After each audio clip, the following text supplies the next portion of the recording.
ತರೀಕೆರೆ ತಾಲೂಕಿನಲ್ಲಿ ಅಧಿಕಾರಿಗಳಿಗೆ, ಹೋರಾಟಗಾರರಿಗೆ, ವಿದ್ಯಾರ್ಥಿಗಳಿಗೆ ಸ್ಫೂರ್ತಿ ಅಂಬೇಡ್ಕರ್ ಎಂದು ಡಾಕ್ಟರ್ ಕೆಜಿ ಕಾಂತರಾಜ್ ಅವರು ಹೇಳಿದರು. ಹೌದು, ಪ್ರಪಂಚದಲ್ಲಿ ಪ್ರತಿದಿನ ಪ್ರತಿ ಕ್ಷಣ ಗೌರವಿಸಲ್ಪಡುತ್ತಿರುವ ವ್ಯಕ್ತಿ ಎಂದರೆ ಅದು ಡಾಕ್ಟರ್ ಬಾಬಾ ಸಾಹೇಬ್ ಅಂಬೇಡ್ಕರ್ ಅವರು ಎಂದು ಉಪವಿಭಾಗಾಧಿಕಾರಿ ಡಾಕ್ಟರ್ ಕೆಜಿ ಕಾಂತರಾಜ್ ಅವರು ಹೇಳಿದರು.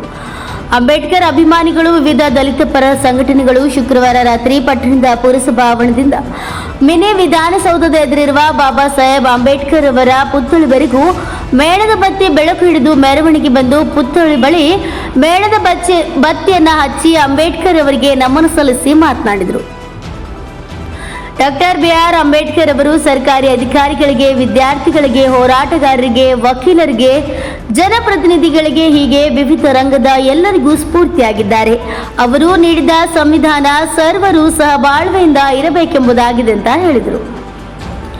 ಈ ಸಂದರ್ಭದಲ್ಲಿ ಬಹುಜನ ದಲಿತ ಸಂಘರ್ಷ ಸಮಿತಿಯ ರಾಜ್ಯಾಧ್ಯಕ್ಷ ಕೃಷ್ಣಮೂರ್ತಿ ಹಾಗೂ ತಹಶೀಲ್ದಾರ್ ವಿಶ್ವಜಿತ್ ಮೆಹ್ತಾ, ಟಿಡಿ ಕೃಷ್ಣಮೂರ್ತಿ, ಶಿಕ್ಷಕರಾದ ಶೇಖರಪ್ಪ ಚನ್ನನಾಯಕ್, ಎಸ್ಎನ್ ಸಿದ್ದರಾಮಪ್ಪ, ದಲಿತ ಸಂಘಟನೆಗಳ ವಿವಿಧ ಮುಖಂಡರು ಭಾಗವಹಿಸಿದರು.